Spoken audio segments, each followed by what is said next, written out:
कर्नाटक से एक बड़ी खबर। कर्नाटक अनलॉक 4.0 का ऐलान हो चुका है। आज वजीर आला BS येडियुरप्पा अपने रिहाइश गाह पर उज़रा और अफसरान की मौजूदगी में मीटिंग तलब की।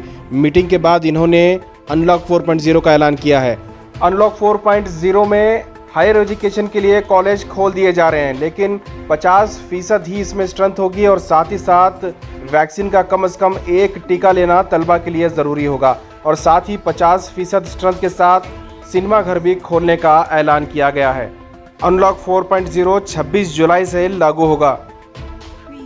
नाइट कर्फ्यू की टाइमिंग में भी थोड़ी सी तब्दीली लाई गई है। नाइट कर्फ्यू अब 9 के बजाय 10 बजे से रात 10 बजे से सुबह के 5 बजे तक होगी।